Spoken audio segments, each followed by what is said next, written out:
الحاج الدكتور زلفى مصطفى بينه قاري بين الدكتور زلفى مصطفى تقرأ نعم مباشرة. شعبة 17 صفحة 24. كتاب لجده كذلك يا نواوي بنتني.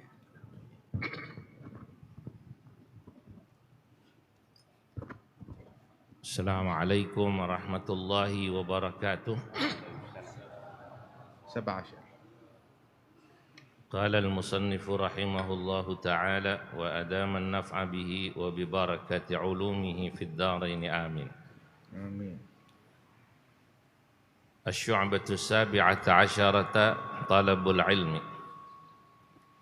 عن عبد الله بن مسعود قال قال رسول الله صلى الله عليه وسلم من تعلم بابا من العلم ينتفع به في آخرته ودنياه كان خيرا له من عمر الدنيا 7000 سنة صيام نهارها وقيام ليالها مقبولا غير مردود.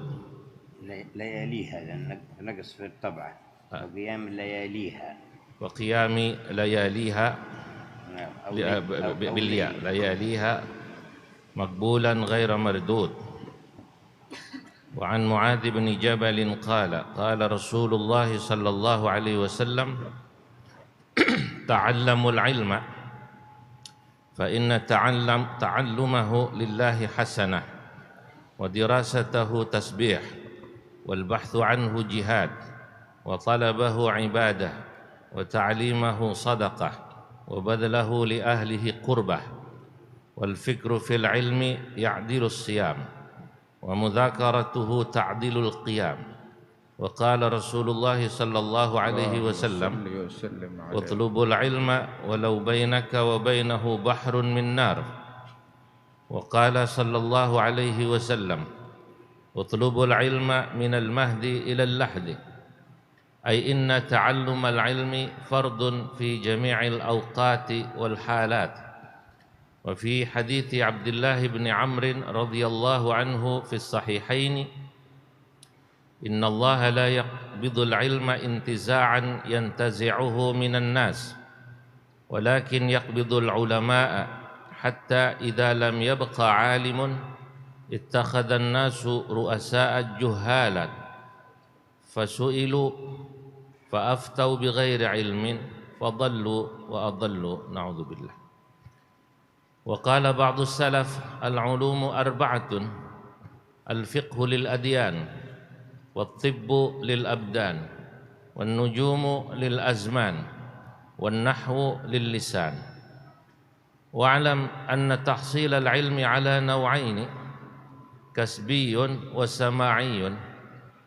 فالكسبي هو العلم الحاصل بمداومة الدرس والقراءة على الأستاذ، والسماعي هو التعلم من العلماء بالسماع في أمور الدين والدنيا، وهذا لا يحصل إلا بمحبة العلماء والاختلاط معهم والمجالسة لهم والاستفسار منهم.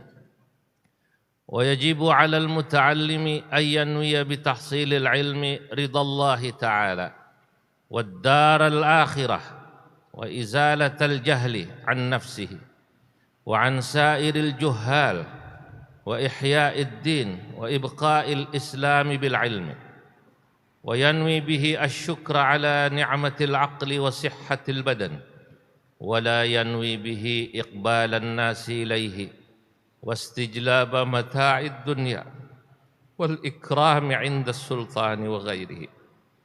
قال تعالى: يرفع الله الذين آمنوا منكم والذين أوتوا العلم درجات والله بما تعملون خبير. وقوله: قل هل يستوي الذين يعلمون والذين لا يعلمون إنما يتذكر أولو الألباب. الحمد لله فاتح أبواب مواهبه للمقبلين عليه. Segala puji syukur untuk Allah Ta'ala yang membukakan pintu anugerahnya bagi orang yang mau menghadap dan mendekat kepadanya. ونشهد أن لا إله إلا الله وحده لا شريك له. Dan kami bersaksi bahwasanya tiada Tuhan selain Allah, tiada sekutu baginya.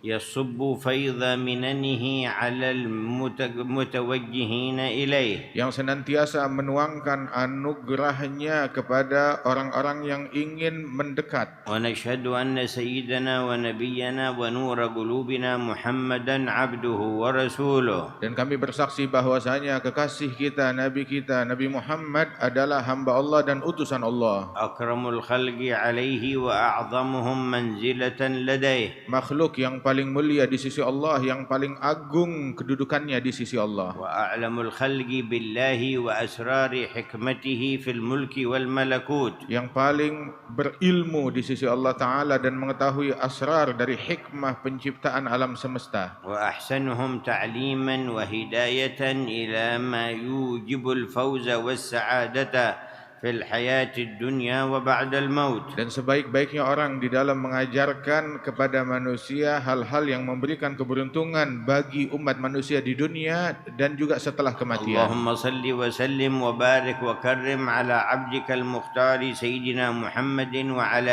آله وصحبه وتابعي دربه. Ya Allah, limpahkan salawat dan salammu kepada kekasihmu Nabi Muhammad, Nabi pilihan, dan kepada segenap keluarganya dan para sahabatnya dan orang yang menempuh jalan mereka. وعلى آبائه وإخوانه من الأنبياء والمرسلين وآلهم وصحبهم وتابعيهم. Dan juga tercurahkan atas ayah leluhur datuk beliau dan saudara beliau dari para nabi-nabi dan para rasul, segenap keluarga dan sahabat-sahabat mereka dan pengikut para nabi dan وعلى rasul. الملائكة المقربين.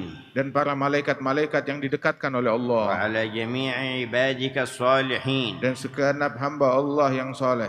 وعلينا معهم وفيهم برحمتك يا أرحم الراحمين. Dan masukkanlah kami di dalam limpahan salawatmu atas mereka ya Arhamar Rahimin. وبعد فيذكر الإمام المؤلف رحمه الله ونفعنا به في شعب الإيمان شعبة العلم.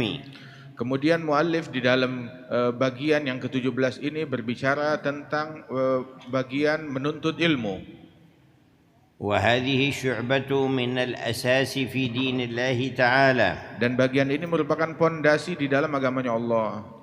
فإن العلم الشرعي هو الكتاب العزيز تفسيره وأصول التفسير والسنة الغراء الحديث وأصول الحديث وأحكام الشريعة في الفقه وأصول الفقه.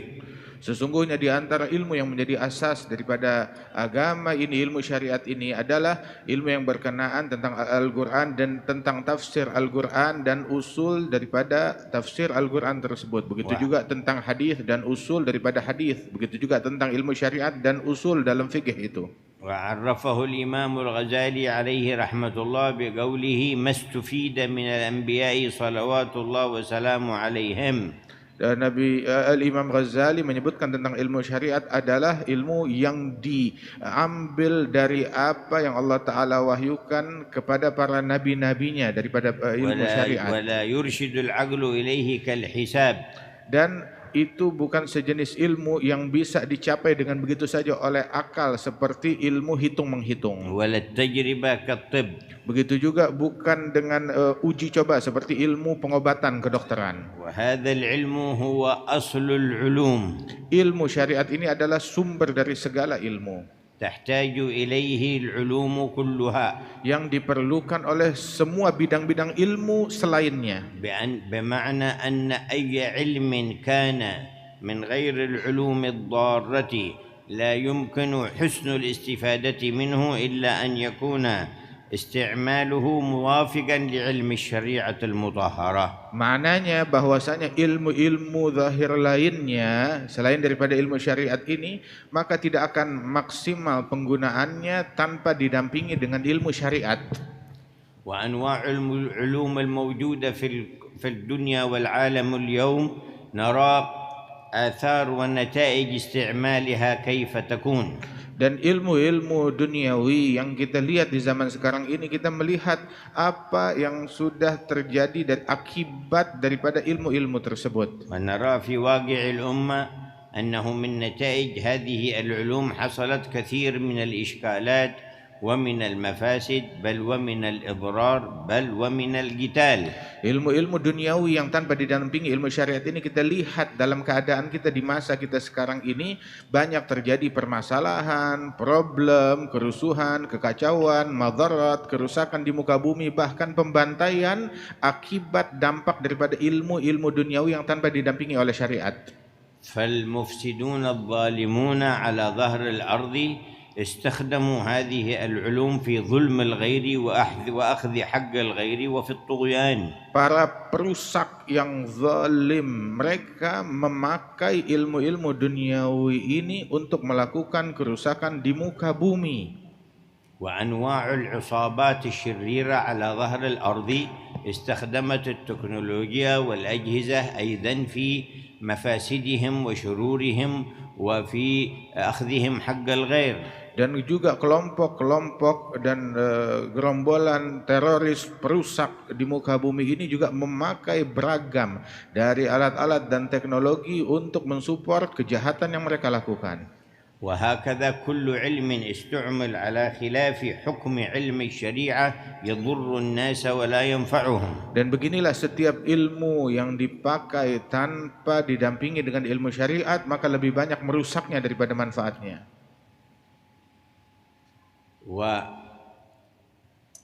وإذا لم يخالف علم الشريعة امتنع الضر عنه فإن وافق ما جاء في علم الشريعة حصلت منه المنافع. Apabila ilmu tersebut dipakai sesuai dengan pada ilmu syariat, maka akan terhindar daripada madarat yang ada di dalamnya, maka justru akan makin luas manfaatnya. وهذه المنافع بالنسبة للمؤمنين بالله واليوم الآخر منافع في الدنيا تتصل بمنافع لهم في الآخرة. Manfaat-manfaat keilmuan ini bagi mukmin yang beriman kepada Allah dan hari akhir bukan hanya manfaat duniawi saja, tetapi manfaat duniawi yang terkoneksi, tersambung dengan manfaat akhirat. وأما من لم يؤمن بالله واليوم الآخر فتنحصر منفعته في حياته الدنيا فقط. Adapun orang yang tidak beriman kepada Allah dan hari akhir, maka manfaat yang bisa dia tuai dari ilmu ini hanya sekedar manfaat duniawi saja. أما بالنسبة لعلوم الشريعة المستفادة من الأنبياء فمنها حد هو فرض عين على كل مسلم ومسلمة. Ilmu syariat yang diambil dari para nabi-nabi itu ada di antara batasannya, ada ilmu yang merupakan ilmu fardu yang diwajibkan diketahui oleh setiap muslim dan muslimah. فهذا يجب على كل مسلم أن يحصله ويكتسبه. Ilmu yang merupakan fardu ain ini diwajibkan atas setiap muslim untuk mencarinya, mempelajarinya dan mengetahuinya. حتى إن لم يجد من يعلمه إياه في بلده وجب عليه أن يرحل حيث يتعلم هذا العلم الواجب. Kalau dia tidak menemukan orang yang bisa mengajarkan ilmu wajib ini di negerinya, maka dia wajib melakukan perjalanan demi mencari ilmu tersebut dan ketemu orang yang mengajarkannya. وهو بحمد الله يسير يمكن تحصيله في أقرب وقت كلفة يسيرة. Ilmu yang wajib ini alhamdulillah adalah sesuatu hal yang mudah yang bisa kita capai dalam waktu yang singkat dan juga tidak perlu jauh-jauh. ومع ذلك فنشاهد تقصير الأمة فيه. Namun bersama mudahnya untuk mendapatkan ilmu yang wajib itu, kita dapati banyak di antara umat yang menggampangkan dan meremehkannya. فمنهم أفراد الأسرة في البيت ما بين زوج وزوجة وأبناء وبنات قد يكون بعضهم عنده هذا العلم الواجب وبعضهم لم يأخذ هذا العلم الواجب ولا يعلم هذا ولا يتعلم هذا من هذا. Di antara mereka adalah anggota keluarga kita yang mana di antara mereka yang mengetahui ilmu yang wajib. Di antara mereka baik itu anak, istri atau suami yang tidak mengetahui ilmu yang wajib. Namun mereka yang mengetahui dari ilmu tersebut enggan untuk mengajarkannya kepada keluarganya yang tidak mengetahui. وكذلك ما بين الجيران في كل مجتمع. Begitu juga di antara tetangga, di antara jiran, di setiap perkumpulan. وقد نص على ذلك صلى الله عليه وسلم في الحديث. Rasulullah menyebutkan di dalam hadisnya, وقال لا يتعلمن قوم من جيرانهم.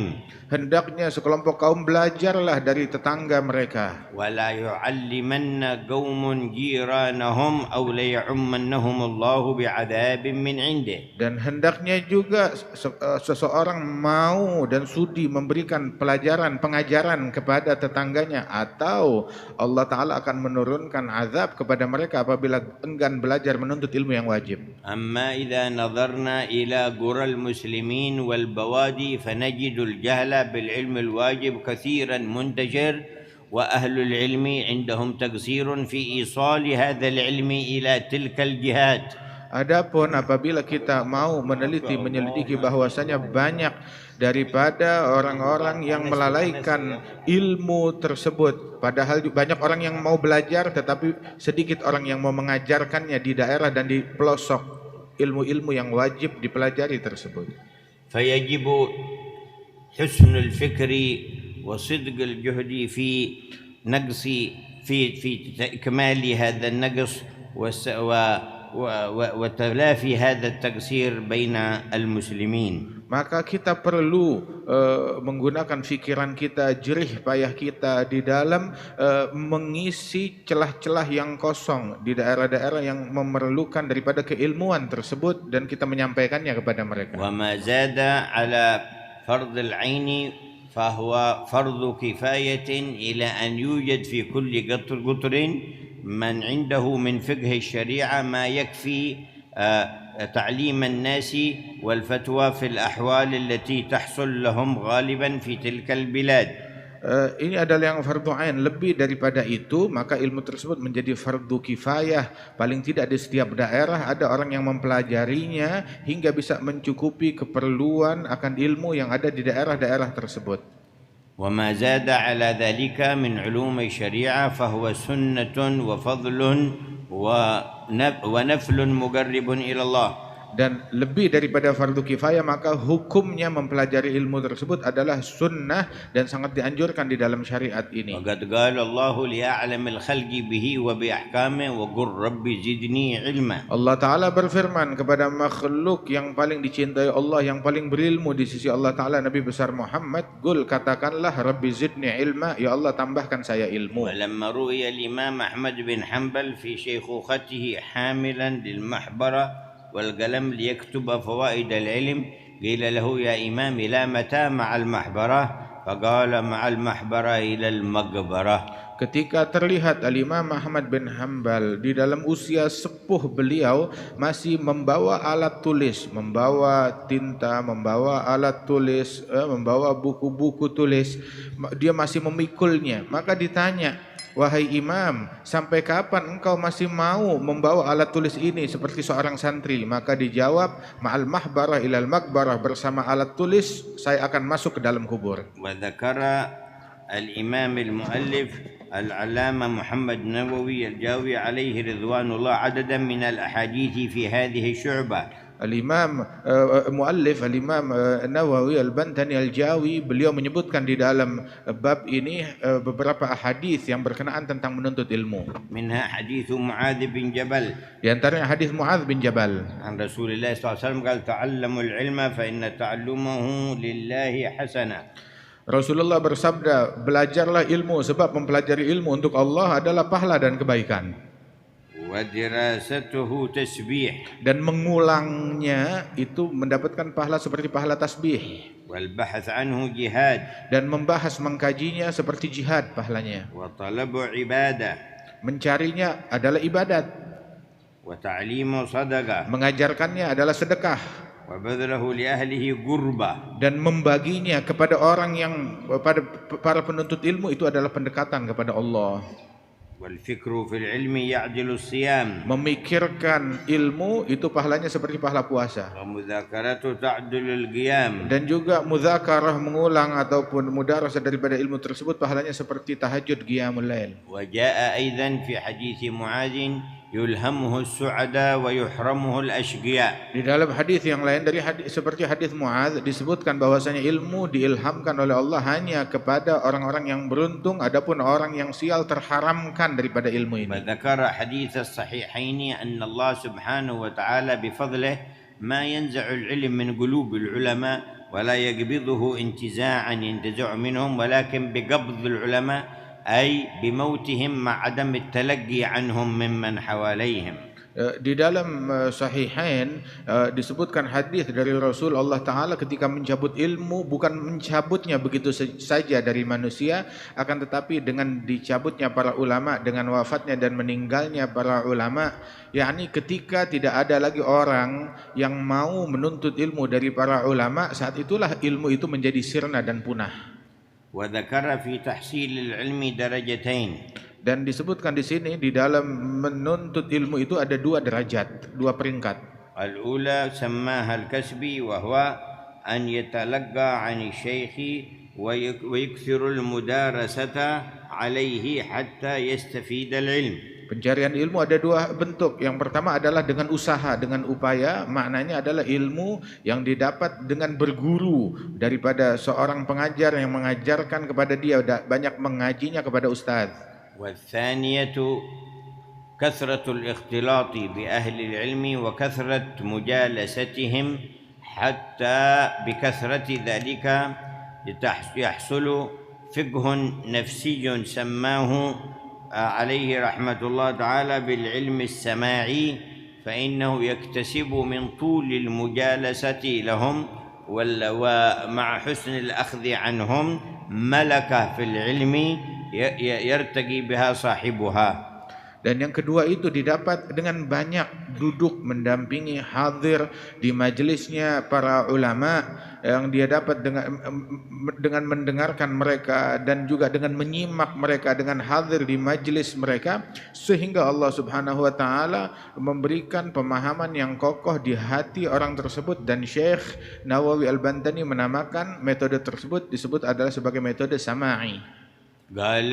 قال سيدنا لقمان لابنه يا بني زاحم جالس العلماء وزاحمهم بركبتيك. Sayyidina Luqman menasehati putranya, wahai putraku, hendaknya engkau mendekat kepada para ulama dan juga rapatkan lututmu dengan lutut mereka. Artinya lazimkan untuk dekat selalu. فإن الله يحيي القلوب الميتة بنور الحكمة kama yuhyil arda biwabilis sama. Sebab Allah Ta'ala menghidupkan hati yang mati dengan cahaya hikmah, sebagaimana Allah Ta'ala menghidupkan tanah yang tandus dengan hujan. Wa qala Sayyiduna Ali fi adab al-muta'allim ma'al alim an la yashba'a min tuli mujalasatih.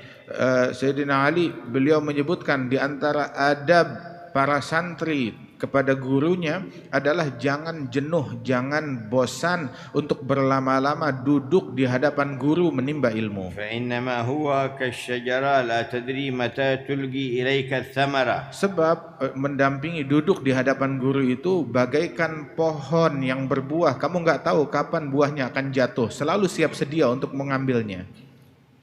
فبصحبة أهل العلم ينساق نور إلى القلب يدرك به الإنسان دقائق في المعاني. Dengan mendampingi berkawan dengan para ahli ilmu, maka kebaikan dan cahaya digiring oleh Allah Ta'ala ke dalam hati manusia. وهذه الدرجة الثانية تهيئ الإنسان لنيل العلم اللدني.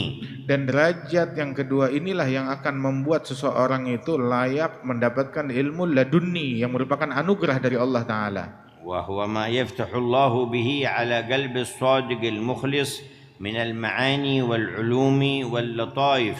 Dan itu adalah suatu hal yang Allah Ta'ala bukakan kepada hati yang tulus, yang ikhlas untuk Allah Ta'ala dari makna-makna dan kelembutan dan anugerah ilmu dari Allah Ta'ala. قال تعالى في سيدنا الخضر عليه السلام فوجد عبدا من عبادنا آتيناه رحمة من عندنا وعلمناه من لدنا علما. Allah Ta'ala berfirman tentang Sayyidina Khadir alaihi salam, Nabi Musa ketika berjumpa dengan Khadir menemukan Sayyidina Khadir hamba yang saleh di antara hamba Allah yang Allah Ta'ala berikan ilmu laduni kepadanya.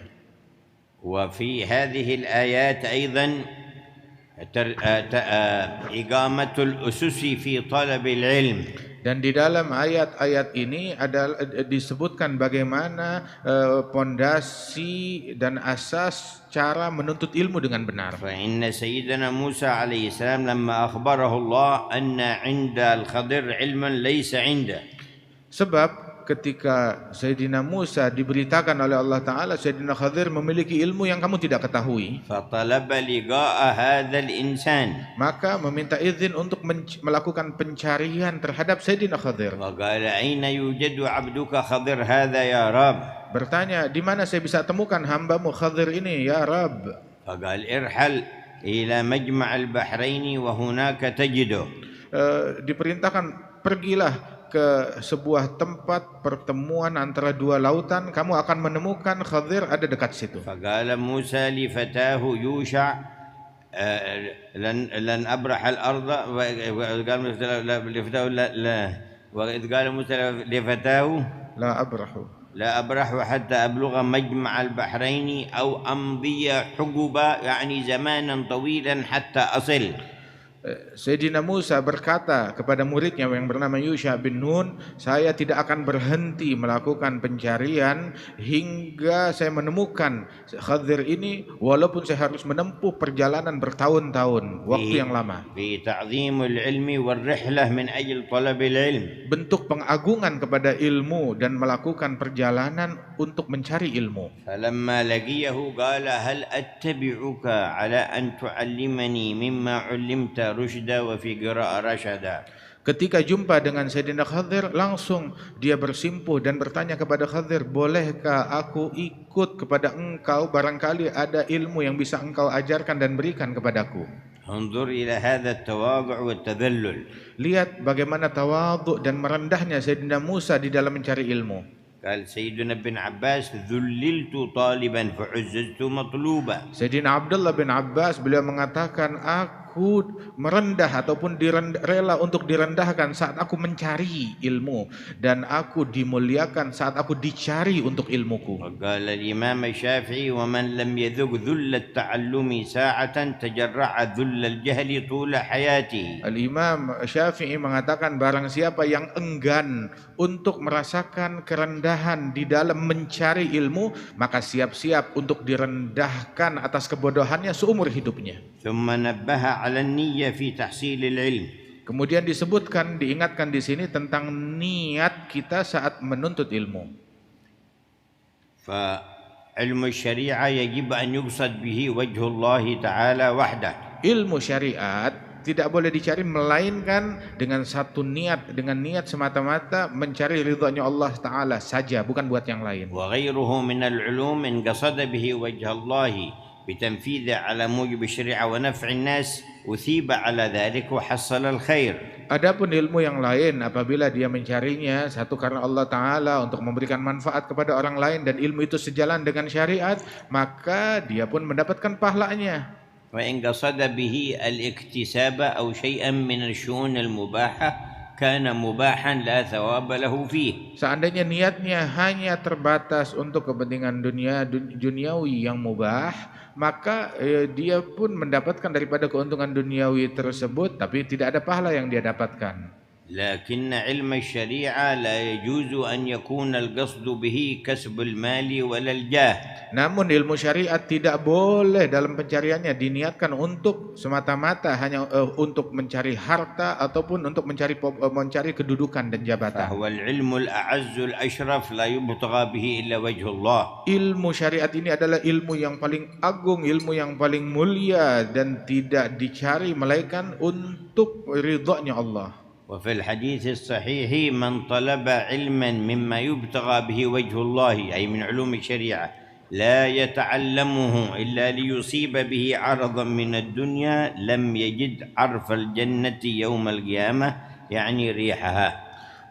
Dalam hadis disebutkan barang siapa yang mencari suatu ilmu yang seharusnya dicari karena Allah Ta'ala, yakni ilmu syariat, tetapi yang dia cari adalah karena faktor duniawi ataupun ingin kedudukan dan harta, maka orang ini hari kiamat tidak akan mencium aromanya surga. وإن ريحها ليوجد من مسيرة 500 عام. Dan aroma surga sudah mulai tercium dari jarak 500 tahun perjalanan.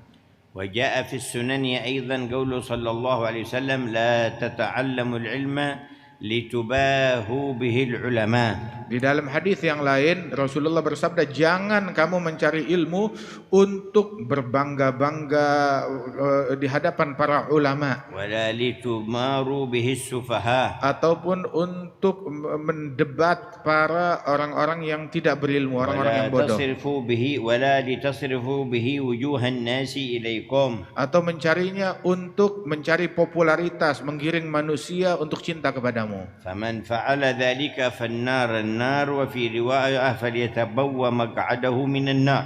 Barang siapa yang melakukan hal yang demikian, maka baginya adalah neraka. Neraka dalam riwayat yang lain bersiap untuk duduk di singgasananya dalam api neraka. وذكر من أعظم النيات في طلب العلم إحياء الدين وإبقاء الإسلام ونشره في العالم. Disebutkan di antara niat yang agung di dalam menuntut ilmu ini adalah untuk menghidupkan agama dan juga melanggengkan ajaran Islam dengan ilmu ini di alam semesta dan menyebarkannya. وقد صح في الحديث عنه صلى الله عليه وسلم من جاءه الموت وهو يطلب العلم ليحيي به الإسلام فبينه وبين الأنبياء في الجنة درجة واحدة. Di dalam hadis disebutkan barang siapa yang meninggal dunia saat dia menuntut ilmu syariat ini dengan tujuan untuk menghidupkan agama Islam ini, maka dia meninggal dunia dalam keadaan tersebut antara dia dengan para nabi-nabi itu hanya selisih 1 derajat saja kelak. ولذا مات كثير من صلحاء الأمة وهو يعلم أو حاضر مجلس العلم. Karenanya itu banyak di antara para salihin di umat ini mereka wafat meninggal dunia dalam keadaan sedang mengajar ataupun juga sedang hadir majelis ilmu. وكان بعضهم في سكرات الموت يقول لابنه اطرح الكتاب فوق صدري وأخذ يقلب عينيه ليموت وهو يطلب العلم ليحيي به الإسلام. Bahkan sebagian di antara mereka saat sakaratul maut berasa dirinya akan meninggal dunia, dia bahkan bilang kepada putranya, letakkan kitab di atas dadaku, dan dia jadikan matanya melihat kepada halaman-halaman kitab tersebut dan membacanya hingga tujuannya meninggal dunia dalam keadaan mencari dan membaca ilmu. وأشار إلى الآية الكريمة يا أيها الذين آمنوا إذا قيل لكم تفسحوا في المجلس وفي قراءة في المجالس فافسحوا يفسح الله لكم. Dan juga disebutkan di dalam ayat Al-Qur'an bahwa firman Allah, wahai orang-orang yang beriman, apabila dikatakan kepada kalian untuk melonggarkan, membuka celah di dalam majelis, maka bukalah celah tersebut, niscaya Allah Ta'ala akan membukanya untuk kalian, membukakan hati kalian. وإذا قيل انشزوا وفي قراءة انشزوا فانشزوا وفي قراءة فانشزوا يرفع الله الذين آمنوا منكم والذين أوتوا العلم درجات. Dan apabila dikatakan kepada kalian bangun, berikan tempat itu untuk orang lain, maka taati perintah tersebut dari Rasulullah. Kemudian menyebutkan Allah Ta'ala mengangkat derajat orang-orang yang beriman di antara kalian lebih daripada derajat yang lain, mengangkat derajat orang yang berilmu lebih daripada derajat lainnya. وقد نزلت في أهل بدر. Dan ayat ini turun tentang para ahli Badar, orang-orang yang hadir medan perang Badar. فكانوا من مظاهر أهل العلم في الأمة المحمدية. Mereka para sahabat ahli Badar, mereka adalah lambang-lambang keilmuan di umat ini. وإذا دخل أحدهم إلى المجلس قال النبي افسحوا له. Apabila salah seorang mereka hadir di majelisnya Nabi Muhammad, Nabi bilang buka, kasih ruang untuk mereka duduk di hadapan. فإن ضاق المكان قال قم يا فلان قم يا فلان. Apabila tempatnya terlalu sempit, Nabi sampai memerintahkan beberapa sahabat, bangun dari tempatmu, kasih untuk fulan duduk di situ. فلما ثقل على بعضهم أنزل الله الآية. Ketika hal ini menimbulkan ganjelan di hati beberapa orang, maka Allah Ta'ala turunkan hal ini, membenarkan apa yang Nabi lakukan. فإذا قيل انشزوا فانشزوا. Nabi Allah Ta'ala berfirman, kalau kalian dibilang oleh Rasulullah suruh berdiri, bangun, kasih tempat buat orang lain, lakukan. يرفع الله الذين آمنوا منكم والذين أوتوا العلم درجات. Allah Ta'ala mengangkat derajat orang yang beriman di antara kalian. Adapun orang yang diberikan ilmu, derajatnya lebih tinggi lagi di sisi Allah Ta'ala. قال ابن عباس للعلماء فوق المؤمنين 300 درجة. Ibn Abbas mengatakan bahwa para ulama itu lebih tinggi derajatnya dari kaum mukminin setinggi 300 derajat. بين كل درجتين كما بين السماء والأرض. Antara satu derajat dengan derajat yang lain itu seperti antara langit dengan bumi.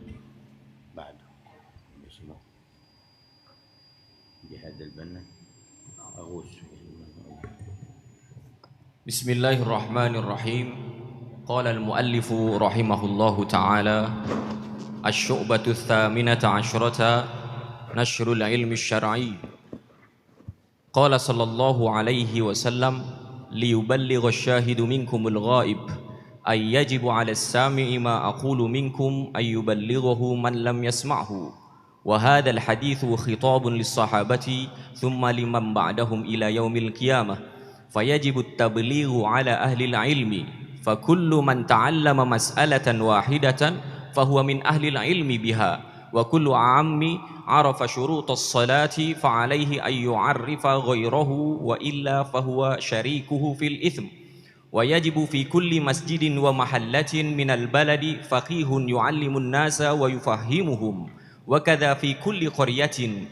ويجب على كل فقيه فرغ من فرض عينه على سبيل فرض الكفاية أن يخرج إلى من يجاور بلده ويعلمهم دينهم وفرائض شرائعهم، ويستصحب مع نفسه زادا يأكله ولا يأكل من أطعمتهم، فإن قام به واحد سقط الحرج عن الباقين، وإلا عم الحرج على الكافة أجمعين. أما العالم فلتقصيره في الخروج إلى ذلك البلد، وأما الجاهل فلتقصيره في ترك التعلم. هكذا قال أحمد السحيمي نقلا عن الغزالي. ثم اعلم أن لعالم الآخرة 3 علامات: إحداها ألا يطلب الدنيا بعلمه، والثانية أن يقصد بالاشتغال بالعلوم السعادة الأخروية فيكون مهتما بعلم الباطن لسياسة القلب، والثالثة أن يكون معتمدا في علومه على التقليد لصاحب شريعة في أقواله وأفعاله لصاحب الشريعة في أقواله وأفعاله. ثم إن لعدم طلب الدنيا بالعلم 5 علامات: الأولى أن لا يخالف قوله ما يفعله فيكون هو أول فاعل للمأمورات وتارك للمنهيات، والثانية أن يعتني بالعلم على حسب طاقته ويرغب في الطاعة ويتوقع عن علم يكثر الجدال، والثالثة أن يجتنب طرفه طعام ومسكن وأثاث ولباس، والرابعة أن ينقبض عن مخالطة السلطان إلا للنصح له أو لدفع مظلمة أو للشفاعة في مرضاة الله تعالى، والخامسة ألا يسارع إلى الفتوى بل يقول احتياطا: اسأل من يكون أهلا للفتوى، وأن يمتنع عن الاجتهاد إذا لم يتعين عليه بل يقول لا أدري إذا لم يسهل الاجتهاد عليه. قال تعالى: لتبيننه للناس ولا تكتمونه. وقوله: ولينذروا قومهم إذا رجعوا إليهم ولحديث الحارس المحاسبي رحمه الله تعالى العلم يورث الخشية والزهد يورث الراحة والمعرفة تورث الإنابة. وعن الحسن البصري رحمه الله تعالى قال أنه مر عليه رجل فقيل هذا فقيه فقال أو تدرون من الفقيه إنما الفقيه العالم في دينه الزاهد في دنياه القائم على عبادة ربه. الله أكبر. يقول في شعبة نشر العلم الشرعي وبثه بين الناس. Disebutkan di sini adalah sebuah penjelasan tentang menyebarkan ilmu di antara masyarakat. قال صلى الله عليه وسلم ليبلغ الشاهد منكم الغائب. Rasulullah bersabda, hendaknya orang yang hadir bersamaku menyampaikan ilmu ini kepada orang yang tidak hadir dan menyaksikan. وذكر أن لهذا الخطاب وإن كان صادرا للصحابة فحكمه باق في الأمة زمنا بعد زمن في كل من علم شيئا مما بعث به رسول الله. Walaupun khitab ini ditujukan kepada para sahabat, tetapi hukumnya tetap terus hingga zaman kita ini. Hendaknya seseorang yang mengetahui ilmu daripada Rasulullah, dia menyampaikan kepada generasi setelahnya. وأن من تعلم مسألة فأتقنها فهو من أهل العلم بها. Barang siapa yang mengetahui dengan jelas tentang sebuah permasalahan ilmu, maka dia disebut sebagai orang yang alim yang berkenaan tentang masalah dan bidang itu. فيعمل بها ويعلمها. Maka dia punya kewajiban untuk mengamalkannya dan mengajarkannya. إنما يحذر من الفتوى بغير علم. Yang harus dihindarkan adalah berfatwa tanpa didasari dengan ilmu. وما لم يتيقنه بأخذه عن أهله. Barang siapa yang tidak pandai akan hal tersebut, maka hendaknya dia mencarinya dari orang yang memiliki otoritas dan kelayakan. فإن أجرأ الناس على الفتوى أجرأهم على النار. Sebab orang yang paling nekat di dalam berfatwa adalah orang yang paling nekat di dalam masuk neraka. ونقل أيضا ما ذكره الإمام الغزالي رضي الله تعالى عنه من وجوب أن يكون في كل بلدة ومحلة فقيه يعلم الناس ويفهمهم. Disebutkan di sini daripada Imam Al-Ghazali bahwasanya hendaknya di setiap wilayah, di setiap daerah, di setiap desa, kampung itu ada seorang yang mengerti tentang agama yang mau mengajarkannya kepada masyarakat. ووجوب الخروج إلى من يجاور البلد لمن علم ليعلمهم. Itu adalah kewajiban. Bahkan juga apabila di kampung sebelah tidak ada yang mengajarkan mereka, maka wajib orang alim yang dekat kampungnya dengan kampung tersebut, dia pergi ke kampung sebelah untuk menyampaikan keilmuan yang wajib. فمن قام بهذا اختص بالثواب والدرجة وسقط الحرج عن البقية. Barang siapa yang menjalankan kewajiban ini, dia mendapatkan pahala yang besar, kedudukan yang tinggi dari Allah Ta'ala, dan kewajiban fardu kifayah itu gugur dari yang lain. وإن قصر الجميع فلم يقم به أحد أثم كل عالم بهذه المسائل التي حواليهم من يجهلها ولم يعلموه. Kalau semua orang, baik orang yang melalaikan kewajiban fardu kifayah ini, nggak mau belajar dan nggak mau mengajar dan nggak mau pergi mengajarkan, maka semuanya mendapatkan dosa gara-gara kelalaian mereka di dalam meninggalkan kewajiban yang kifayah ini. وقال سيدنا عيسى بن مريم عليه السلام من علم وعمل وعلم فذلك يدعى عظيما في ملكوت السماوات. Sayyidina Isa ibn Maryam, Nabi Isa, beliau mengatakan barang siapa yang mempelajari suatu ilmu agama dan mengamalkannya dan mengajarkannya, maka dia dipanggil dengan sebuah gelar di kerajaan langit sebagai gelar keagungan, fulan al-azim, fulan yang agung. وذكر لعالم الآخرة 3 علامات. Disebutkan di sini bahwasanya ulama akhirat itu memiliki 3 ciri. وقد فصل هذه العلامات الإمام الغزالي في كتاب العلم من إحياء علوم الدين. Al-Imam Abu Hamid Al-Ghazali menjelaskan secara mendetail tanda-tanda ulama akhirat itu disebutkan dalam Ihya Ulumuddin tentang bahasan yang berkenaan tentang ilmu. وإحداها ألا يقصد طلب الدنيا بعلمه. Salah satunya, janganlah dia mencari dunia dengan ilmu yang dia punya. والثانية أن يقصد نيل السعادة الأبدية. Yang kedua yang dia tujukan niatnya bukan dunia, dan dia tujukan niatnya itu adalah mencari keberuntungan akhirat saat mengajarkan ilmu agama. فمع أخذه للأحكام الظاهرة لا يهمل ما يتعلق بالقلب والباطن. Dan bersama kesibukannya mencari tahu tentang ilmu syariat, tentang hukum-hukum yang zahir, dia juga punya kewajiban mencari tahu tentang hukum-hukum yang batin daripada akhlak-akhlak yang batin. والثالث أن لا يقلد إلا متمكنا مشهودا له بالخير كأمثال الأئمة الأربعة في فقه الشريعة. Dan hendaknya dia itu di dalam pencarian ilmunya itu bertumpu untuk bertaglid, mengikuti dalam ilmu syariat kepada para ulama-ulama ahli madzahibil arba'ah di dalam keilmuan mereka. وذلك أن علوم الشريعة قابلها الصحابة والتابعون وتابعوهم بحسن النظر فيها وقامت اجتهاداتهم فيما اختلفت فيه الأدلة أو سكت عنه الشارع فنتج من ذلك اجتهادات صحيحة من الذين هم أهل للاجتهاد. Sebab ilmu-ilmu syariat tersebut ditampung setelah Rasulullah, ditampung oleh para sahabat Rasul sallallahu alaihi wasallam, begitu juga para tabi'in dan orang yang mengikuti jejak mereka, dan masing-masing dari mereka itu setiap generasi memiliki daripada ijtihad tersebut yang ditampung, diterima oleh generasi setelahnya, dan begitulah seterusnya saling turun temurun dan saling menimba satu sama lain. Wa adharallahu baina ahli sunnah ijtihadat haula'i la'immatil arba'ah.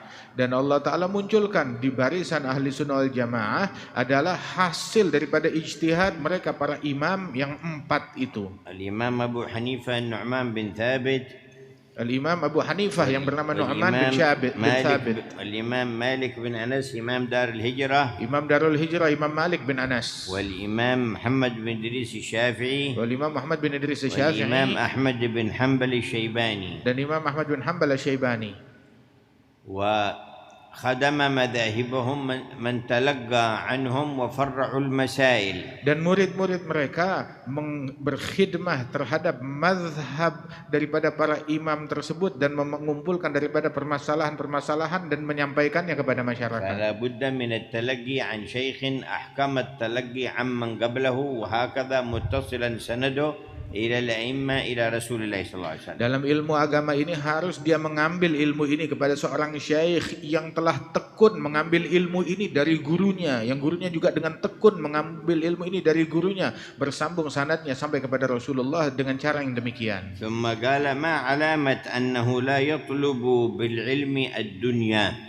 Kemudian ditanya apa ciri-ciri orang yang menuntut ilmunya itu untuk hal-hal duniawi. Bal yuridu wajha Allah wad dar al-akhirah. yakni mencari ilmunya itu hanya untuk akhirat bukan karena duniawi. Dzakar 5 alamat. Ada cirinya, ciri yang menunjukkan seseorang pencarian ilmunya itu karena Allah bukan karena hal dunia. Al-ula an yakun 'amilan bil ilm.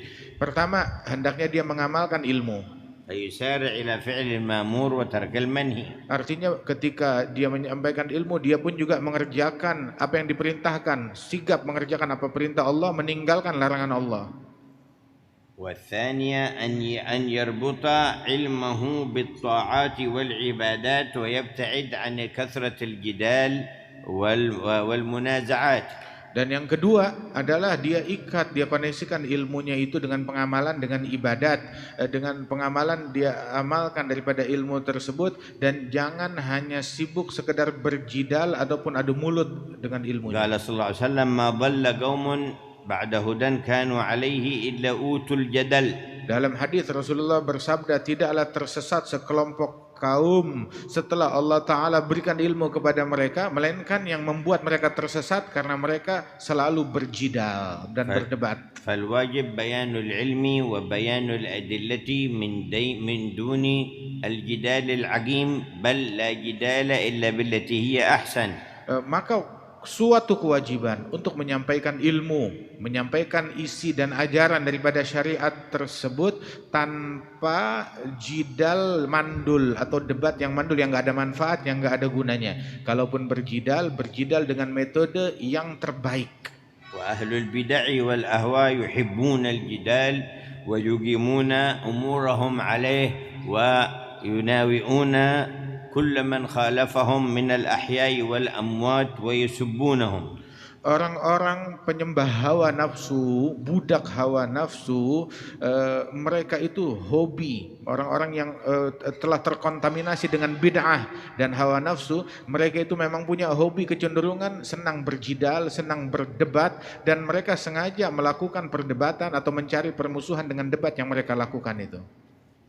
وأرباب الصدق والإخلاص إذا خاطبهم الجاهلون قالوا سلاما. Adapun orang-orang yang ikhlas, yang memiliki ilmu dan takwa kepada Allah Ta'ala, ketika diprovokasi oleh orang-orang jahil tadi, mereka hanya mengucapkan dengan ucapan salam, ucapan damai. كان يقول بعض العارفين في القرون الأولى إذا أراد الله بعبد خيرا فتح له باب العمل وأغلق عنه باب الجدل. Para kaum arifin di abad-abad yang terdahulu, mereka memberikan nasihat bahwasanya apabila Allah Subhanahu wa taala ingin memberikan kebaikan kepada hambanya, Allah taala bukakan untuk hamba tersebut pintu beramal dan ditutup pintu untuk berjidal, berdebat. وإذا أراد بعبد شرا فتح له باب الجدل وأغلق عنه باب العمل. Apabila Allah taala ingin menjerumuskan, mencelakakan hambanya dalam keburukan, dibukakan pintu berjidal dan ditutup pintu beramal. وذكر الابتعاد عن الترفه والتوسع في الطعام والمسكن والأثاث واللباس. Dan disebutkan di sini hendaknya juga menjauhi kemewahan di dalam makanan, di dalam tempat tinggal, di dalam berpakaian, berlebihan dalam itu semua tidak baik.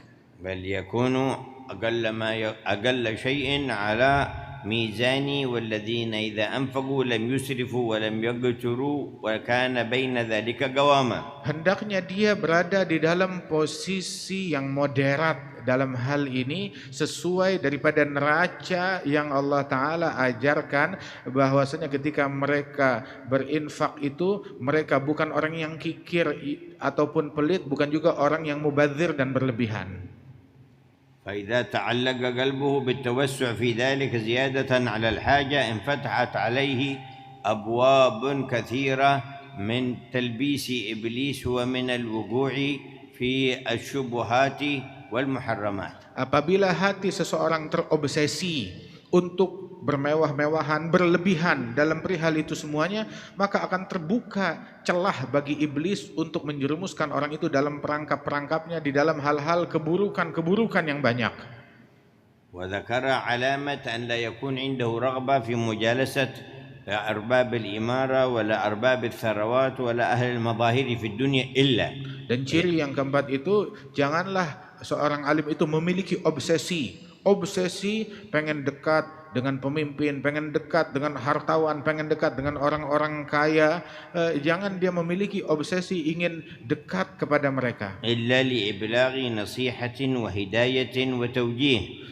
Namun semata-mata dia lakukan untuk menyampaikan syariat Allah Subhanahu wa taala dan ilmu ini kepada mereka semua. أو لدفع ظلم عن أحد من الخلق. Atau untuk membantu orang lain agar terhindar dari kezaliman dengan dia memberikan pertolongan. أو لشفاعة لذي حاجة يحتاج أن يشفع له فيها. Atau menolong orang lain yang perlu dia tolong di dalam memberikan penyampaian kepada para pemimpin dan pejabat itu. ويكون أنس الصادق المخلص بالجلوس مع الضعفاء والمساكين ومن لا يوبه له. Maka hendaknya dia memiliki rasa damai, kesenangan untuk duduk bersama orang-orang yang lemah, orang-orang yang miskin, orang-orang yang dianggap rendah. Dia tidak sungkan untuk duduk bersama mereka dan mengajarkan mereka. وكان مارا في الطريق على بغلته يوما سيدنا الحسين بن علي بن أبي طالب فوجد في الطريق جماعة من المساكين وجمعوا كسرا لهم وجلسوا يتغدون فسلم عليهم. Pernah suatu kali Sayyidina Husain bin Ali bin Abi Talib, dia di atas kendaraannya, tahu-tahu saat dia berjalan di suatu jalanan di tengah pasar itu, ngelewati sekelompok orang-orang yang sedang duduk, yang kebetulan mereka sedang makan di tepi jalan, orang-orang fakir miskin tersebut. فقالوا هلم إلى الغداء يا ابن بنت رسول الله. Maka ketika mereka melihat Sayyidina Husain, maka orang-orang fakir miskin yang makan di tepi jalan itu berkata, ayo silakan ikut makan bersama kami, wahai cucunya Rasulullah. فخرج عن بغلته قائلا إن الله لا يحب المتكبرين فجلس معهم. Maka dia pun turun dari hewan tunggangannya itu, kemudian dia berkata sesungguhnya Allah Ta'ala tidak menyukai orang-orang yang menyombongkan diri. Dia turun dari tunggangannya dan duduk bersama mereka ikut makan. أكل معهم وجبر خواطرهم قال قد دعوتموني فأجبتكم فأنا أدعوكم غدا للغداء عندي فأجيبوني. Setelah selesai makan sedikit bersama mereka, maka Sayyidina Husain bin Ali bilang, saya kan sudah menjawab undangan kalian. Nah sekarang giliran saya mau mengundang kalian, besok saya undang kalian ikut makan siang bersama saya di rumah saya, kata Sayyidina Husain. Maka mereka pun gembira menjawab undangan Sayyidina Husain. فأعد لهم الغداء والهدايا والمواساة في اليوم الثاني وأعطى كل واحد منهم ما يستغني به. Maka beliau persiapkan untuk mereka di hari berikutnya itu makan siang dan hadiah dan pemberian uang untuk mereka itu yang mencukupi keperluan mereka para fakir miskin tersebut. Al-Husain tarabba fi baiti Rasulillah wa Fatimah wa Ali. Sebab Sayyidina Husain beliau dididik di rumahnya Rasulullah, di rumahnya Siti Fatimah, di rumahnya Sayyidina Ali bin Abi Thalib. Fa'awrathathu hadhihi al-akhlaq. Sehingga dia mewarisi akhlak semacam ini dari mereka. قال والخامسة ألا يسارع إلى الفتوى بل يحب أن يكفى هذا ممن هم أهل إذا وجد المتأهل. Dan yang kelima adalah dia tidak terburu-buru di dalam memberikan fatwa. Bahkan justru dia ketika ditanyakan tentang suatu fatwa dia oper kepada orang lain yang menurut dia lebih baik dalam menyampaikan fatwa itu. Wa tajid ahlal bid'ah wal hawa yusari'una ila al fatwa min duni an yusalu wala an yata'ahhalu wa yuftuna 'ala al ahya'i wa 'ala al amwat. Nah, kamu akan temukan orang-orang yang terkontaminasi dengan bid'ah, dengan obsesi atas hawa nafsu mereka itu terburu-buru di dalam menyampaikan fatwa, bahkan nggak diminta fatwa mereka berfatwa seenaknya. Fawailun lahum mimma yaqulun wa mimma yajtari'un wa sayujazawna 'ala dhalik. Maka celaka mereka atas apa yang mereka ucapkan, atas kelancangan mereka di dalam fatwa, dan mereka bakalan dibalas hari kiamat atas kengawuran tersebut. Ba'du ya al-hayy dhiyal haramain. Bismillahirrahmanirrahim.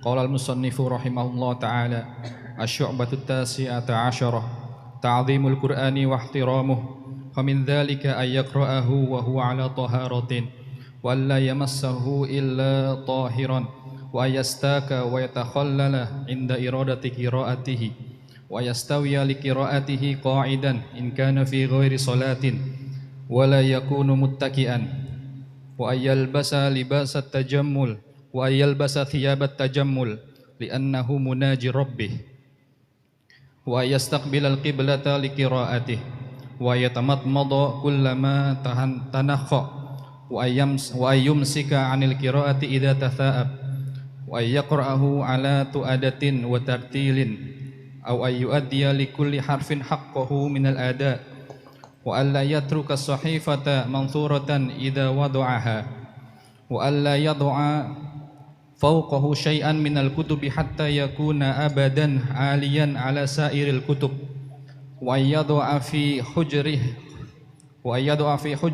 idza qara'ahu wa 'ala syai'in baina yadayhi wa la yad'uhu bil ard wa alla yamhuhu minal lawhi bil buzaq bal yaghsilahu bil ma'i wa alla yattakhidha sahifata idza baliyat wa darasat wiqayatan lil kutubi fa inna dzalika jafa'un 'adzim walakin yamhuha bil ma' wa alla yaqra'a fil aswaq wala fi mawatinil lagti wal lagwi wa majma'is sufaha wa alla yasibba ghasalatahu 'ala kunasatin idza iktasala bi kitabatihi mustashfiyan min saqamin wala fi mawdi'in najasatin wala 'ala mawdi'in yuta walakin ala nahiyatin minal ardi fi buqatin la yatauhan nas aw yahfir hafiratan fi mawdi'in tahirin hatta yasubba min jasadihi fi tilkal hafirah thumma yaskubuha aw fi nahrin kabirin yahtalitu bima'ihi fayajri وأن يسمي الله على كل نفس إذا كتبه أو شربه ويعظم النية في ذلك فإن الله يؤتيه على قدر نيته. قال تعالى: أعوذ بالله من الشيطان الرجيم بسم الله الرحمن الرحيم لو أنزلنا هذا القرآن على جبل لرأيته خاشعا متصدعا من خشية الله. وقال تعالى: إنه لقرآن كريم في كتاب مكنون لا يمسه إلا المطهرون. وقال النبي صلى الله عليه وسلم فيما رواه البخاري عن عثمان رضي الله عنه: أفضلكم أو خيركم من تعلم القرآن وعلمه الناس. وعن عبد الله بن عمر رضي الله عنهما عن النبي صلى الله عليه وسلم قال: لا حسد إلا في اثنتين رجل أتاه الله هذا الكتاب فقام به آناء الليل والنهار ورجل آتاه الله مالا فهو يتصدق به آناء الليل والنهار. ما شاء الله. يذكر الشيخ عليه رحمة الله في هذه شعبة القرآن أحوال المؤمن مع القرآن وكيفية تعظيمه. Syekh Nawawi menyebutkan di sini bagaimana keadaan seorang mukmin bersama Al-Qur'an dan memperlakukan Al-Qur'an dan mengagungkannya. وشعائر الله تبارك وتعالى هي معالم دينه. Sebab syiarnya Allah Subhanahu wa taala adalah lambang-lambang daripada agama ini. وأعظم شعائر الله 5. Dan yang paling agung di antara syiar-syiar Allah ada 5 perkara. Al-Qur'an Al-Karim. Al-Qur'an. ومحمد صلى الله عليه وسلم. Dan Nabi besar Muhammad sallallahu alaihi wasallam. والكعبة المشرفة. Dan Ka'bah yang mulia. والصلوات الخمس. Salawat 5 waktu. الله الله الله الله الله لا إله إلا الله محمد صلى الله عليه وسلم. ورمضان. Dan Ramadan. فهذه الخمس أعظم شعائر الله. Dan 5 perkara ini adalah syiar Allah yang paling agung. ومن يعظم شعائر الله فإنها من تقوى القلوب. Barang siapa yang mengagungkan syiar-syiar Allah itu adalah bentuk ketakwaan hati. فأعظمها القرآن ومحمد رسول الله. Yang paling agung di antara semua itu adalah Al-Qur'an dan Nabi besar Muhammad Rasulullah. والكعبة المشرفة والصلوات الخمس ورمضان. Dan juga Ka'bah yang mulia dan salat 5 waktu dan Ramadan. وفي الحديث من جعل القرآن أمامه قاده إلى الجنة ومن جعله خلف ظهره ساقه إلى النار. Dalam hadis, barang siapa yang menjadikan Al-Qur'an di hadapannya, maka Qur'an akan menuntunnya ke dalam surga. Yang menjadikan Al-Qur'an di belakangnya, maka Qur'an akan mendorong dia, menjerumuskannya ke dalam neraka. وكان عكرمة إذا نوي إلى القرآن يقوم من أجل القرآن ثم يضعه على وجهه ويقول كلام ربي كلام ربي كلام ربي ويبكي وقد يغشى عليه. Dahulu Ikrimah apabila dia ingin menerima daripada kitab Al-Qur'an tersebut, dia menerimanya dengan berdiri, mengagungkannya, dia meletakkan di hadapan dadanya, kemudian saat mau membacanya dia berucap, ini firman Tuhanku, firman Tuhanku, firman Tuhanku, menangis dengan histeris. وذكر أن يستوي قاعدا لقراءته إن كان في غير الصلاة ولا يكون متكئا. Dan diajarkan, disebutkan di sini hendaknya dia membacanya itu dalam keadaan sambil duduk yang tegak apabila dia membacanya di luar sholat, bukan membacanya sambil bersandar. والقارئ مناج ربه فيتطيب ويتزين بأحسن ما عنده. Sebab orang yang membaca Al-Qur'an dia sedang munajat kepada Allah Ta'ala, hendaknya dia memakai wewangian dan memakai pakaian yang bersih saat munajat menghadap kepada Allah. ولما قالوا لبعض الأولياء وكان معتزلا ألا تستوحش وحدك في هذا المكان. Ditanya seorang wali, dia adalah orang yang menyendiri, sendirian, hidup di suatu wilayah sendirian. Ditanya, apakah kamu tidak jenuh, enggak bosan hidup sendirian di sini? فقال كيف أستوحش وأنا إذا أردت أن أكلم ربي كلمته وإذا أردت أن يكلمني كلمني تعالى. Bagaimana aku bisa bosan gara-gara tidak ada orang? Aku kapanpun aku mau bicara dengan Allah, aku bisa melakukannya. Dan kapanpun aku ingin Allah bicara denganku, aku pun bisa melakukan hal tersebut. قالوا كيف ذلك؟ Ditanya bagaimana caranya? قال إذا أردت أن يكلمني قرأت القرآن.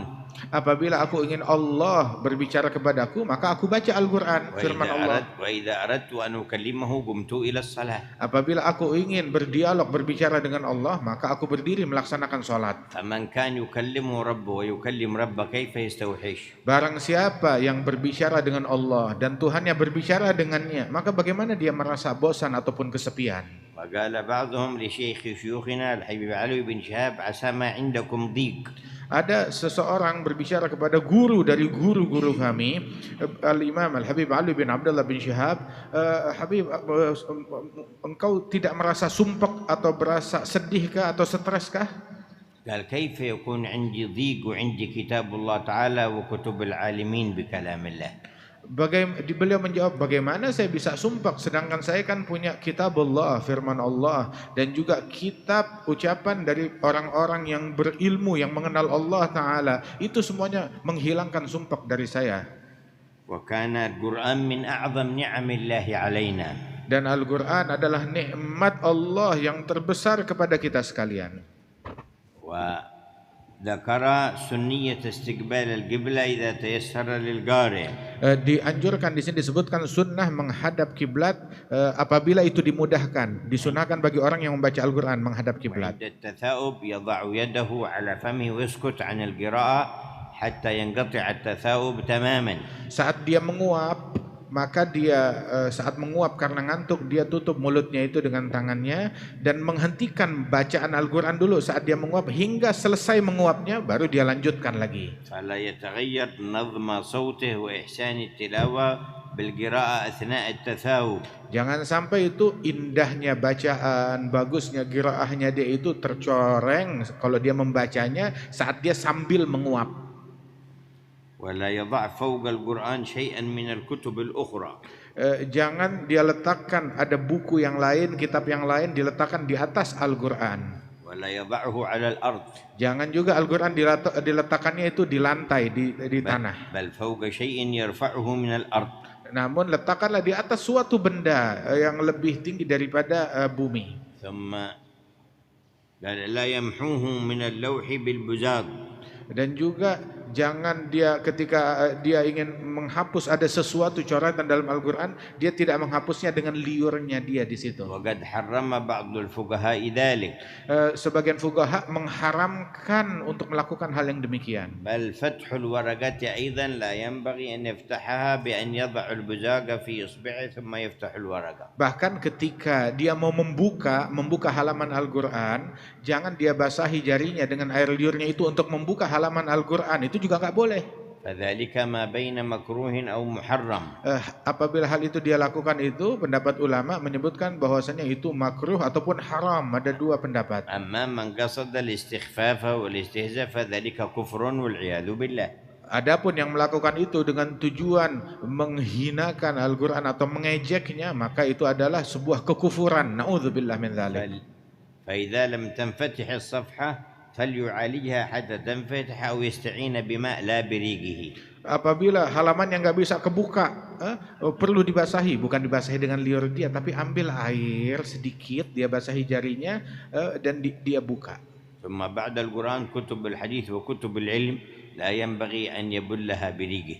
Begitu juga setelah Al-Quran itu dia memperlakukan dengan hal yang demikian seperti kitab hadis dengan perlakuan yang sama juga.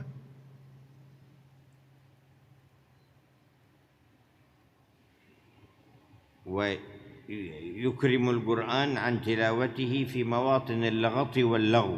Hendaknya dia memuliakan Al-Quran dengan bacaannya di tempat-tempat di mana orang-orang banyak lalai dari Allah Subhanahu wa taala, dia hendaknya merenungi dan membaca Al-Quran juga.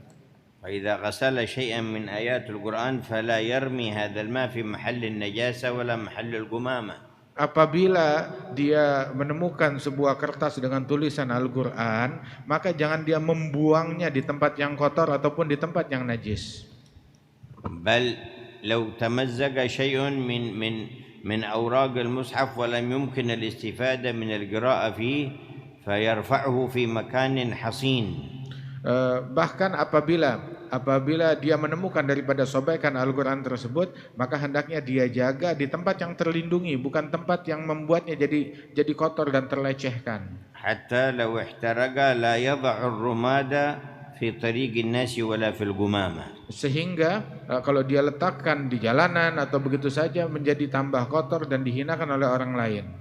Bal yada'uhu fi makanin la tamurru alaihi al-aqdam aw yahfir lahu hufratan fi jidarin fayada'uhu fihi. Namun jangan dia letakkan di tempat yang bisa terinjak-injak oleh orang lain. Kalau perlu di dinding itu ada dia simpan daripada sobekan-sobekan Al-Quran tersebut agar tidak terhinakan di tempat-tempat yang dilalaikan. Thumma al-Quran wa ghayruhu min umur syariah istifadatul mu'min minhu ala qadr ta'zim qalbihi lahu. Dan sesungguhnya Al-Quran dan ilmu syariat, seorang mukmin bisa menggali manfaatnya itu sesuai dengan kadar ta'zim dan penghormatannya terhadap Al-Quran itu. Dzakar hadis Al-Bukhari an Sayyidina Utsman an Rasulillah qal khairukum man ta'allama al-Qur'ana wa 'allamah. Disebutkan di dalam hadis Sahih Al-Bukhari daripada Sayyidina Utsman bahwasanya sebaik-baiknya kalian adalah yang mempelajari Al-Quran serta mengajarkannya. Bagi had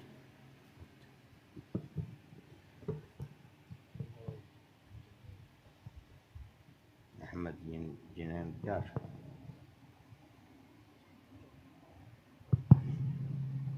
Tafadhal. Bismillahirrahmanirrahim. Qala al-muallif rahimahullah wa adama an-naf'a bihi wa bi barakati ulumihi fid dharain amin. Asy-syu'batul 'ishrun at-taharah.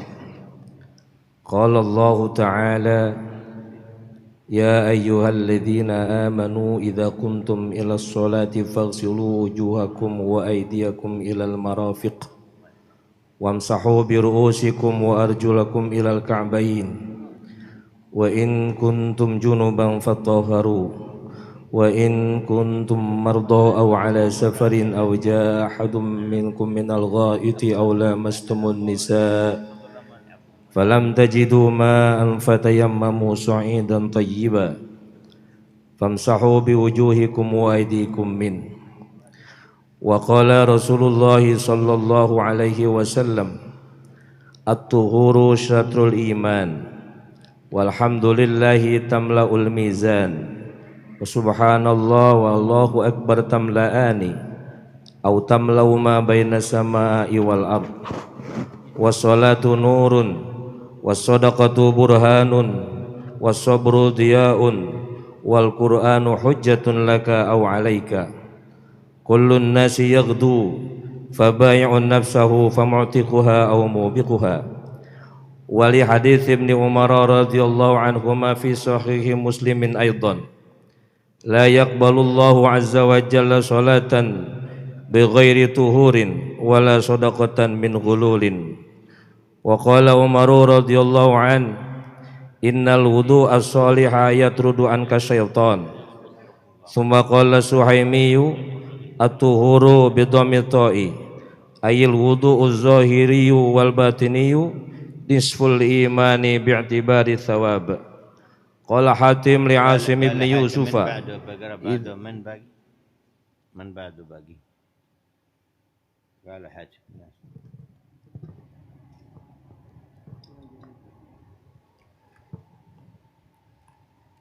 قال رضي الله عنه وعنكم قال حاتم لعاصم بن يوسف إذا حضر وقت الصلاة توضأ وضوءين وضوء الظاهر ووضوء الباطن. قال عاصم كيف ذلك؟ قال أما وضوء الظاهر فتعلم وأما وضوء الباطن فالتوبة والندامة وترك الغل والغش والشك والكبر وترك حب الدنيا وثناء الخلق والرياسة. وقول الناظم تعصم بضم الميم وهو بإضمار المبتدأ في محل جزم جواب الأمر.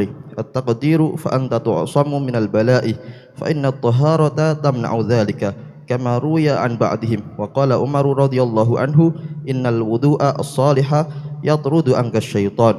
قال الناظم صل الصلاة وزك مالك ثم صم واعتكف وحج وجاهدا فتكرم. ذكر الناظم في هذا البيت 6 شعاب فيقال على نسق ما تقدم. ما شاء الله. شعبة الطهارة طهرنا الله وإياكم ظاهرا وباطنا. Masya Allah, berbicara tentang bagian kesucian dan cara bersuci. Mudah-mudahan Allah Ta'ala sucikan kita zahir dan batin kita. والطهور شطر الإيمان يعني جزء منه مهم. Dan kesucian itu adalah bagian daripada iman, bagian yang penting di dalam keimanan. والمتوضي أبعد عن أن تصيبه العين أو أن يصيبه السحر. Orang yang dalam keadaan berwudu, maka dia selamat dan jauh daripada ditimpa sihir ataupun ain. ومن وظائف المريد السائر إلى الله تعالى أن يحافظ على الطهارة كلما أحدث توضأ. Dan seseorang yang melakukan pencarian kepada Allah, begitu juga santri, maka hendaknya dia pandai-pandai menjaga wudu dan kesucian dia. وإحسان الوضوء يترتب عليه إحسان الصلاة. Dan ketika seseorang berwudu dengan baik, maka insya Allah salatnya pun juga akan baik pula. قالت سيدتنا نفيسة مثنية على الإمام الشافعي عند موته رحمه الله إنه كان يحسن الوضوء. Sayyidatuna Nafisah, beliau memuji Imam Syafi'i ketika Imam Syafi'i wafat. Sayyidatuna Nafisah mengatakan bahwasanya Syafi'i ini adalah orang yang sangat telaten di dalam berwudu. وذكر قول سيدنا حاتم لعاصم إذا حضر وقت الصلاة توضأ وضوءين ظاهر وباطن. Itu Sayyidina Hatim berkata kepada Asim bin Yusuf, apabila datang waktu salat maka hendaknya kamu berwudu dengan 2 wudu. قال كيف ذلك؟ Bagaimana cara 2 wudu itu, wudu zahir dan batin? قد علمت وضوء الظاهر والوضوء الباطن توبة وندامة وترك غل وترك غش وترك شك وترك كبر وترك حب الدنيا. Engkau sudah tahu cara wudu yang zahir, ya wudu yang standar. Tetapi kalau wudu yang batin itu artinya mensucikan batinmu itu ya dengan bertaubat, menyesal kepada Allah, meninggalkan kedengkian, kebencian, keraguan, kesombongan, meninggalkan daripada cinta duniawi ataupun juga terobsesi dengan pujian makhluk, terobsesi dengan tahta dan kedudukan. فنتذكر من فرض الله علينا تغسيل أعضائنا الظاهرة أن نغسل قلبنا الباطن. Dan kita mengingat dengan saat kita membasuh anggota tubuh kita untuk Allah Subhanahu wa taala dalam berwudu, kita memohon agar Allah taala mensucikan, membersihkan daripada hati kita ini. جعلنا الله ممن يحسن الوضوء ويحسن الصلاة. Semoga Allah taala menjadikan kita sebagai orang yang telaten di dalam wudunya dan juga telaten di dalam salatnya. ويتابع في كل ذلك رسول الله. Meneladani dalam perihal itu semuanya Nabi besar Muhammad. فإن من اعتنائه بالوضوء كان يتوضأ كثيرا أمام الصحابة.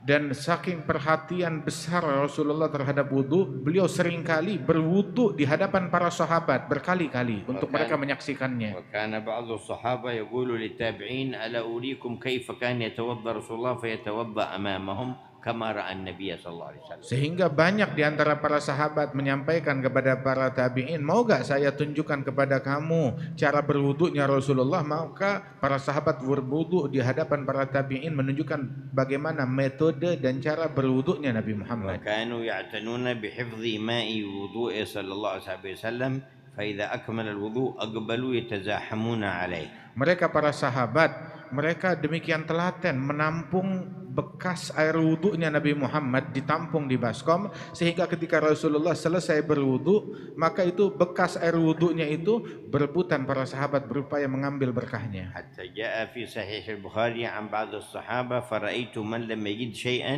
أخذ من بلل صاحبه فتمسح به.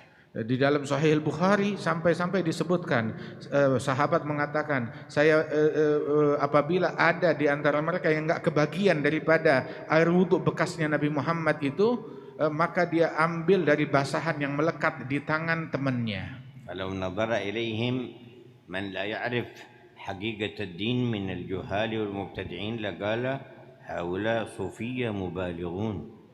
Kalau seandainya ada orang jahil yang enggak mengerti agama, yang terkontaminasi dengan bid'ah, ngelihat kelakuan para sahabat ngambil berkah dari sisa wudhunya Nabi Muhammad, mereka bakal memaki para sahabat, ini orang-orang tasawuf yang ngawur, ahli bid'ah, bakal dimaki demikian. يكادون أن يقتتلوا على ماء وضوءه. Mereka para sahabat disebutkan sifatnya itu hampir-hampir itu sampai berebutan untuk ngambil bekas wudunya Rasulullah. ومن لم يجد شيئا أخذ من بلال صاحبه وتمسح به. Yang enggak kebagian daripada air wudu tersebut, dia ambil dari basahan yang melekat di tangan temannya, dia usap ke wajahnya dan dadanya. لكننا نقول هذه عقيدة الصحابة وهذا مذهب الصحابة وهذا منهج الصحابة وأمامهم زين الوجود يراهم. Namun kita katakan ini adalah akidahnya para sahabat. Ini metodenya para sahabat, ini caranya para sahabat, dan kita ngikut di belakang mereka. فمن كان عنده عقيدة ومذهب غير هذا فليأخذه له ولا يغرنا به. Kalau ada orang punya akidah yang beda, punya madhab yang beda, silakan makan tuh madhabnya dia buat dia. Kita ngikut madhab sahabatnya Rasulullah. فما نريد إلا على ما كان عليه رسول الله وأصحابه. Yang kita cari, yang kita pengen adalah ajarannya Rasulullah dan apa yang dijalankan oleh para sahabat-sahabat beliau. ثبتنا الله على دربهم. Mudah-mudahan Allah Ta'ala kokohkan langkah kita di jalannya mereka وحشرنا في زمرتهم. dan mengumpulkan kita di barisan mereka.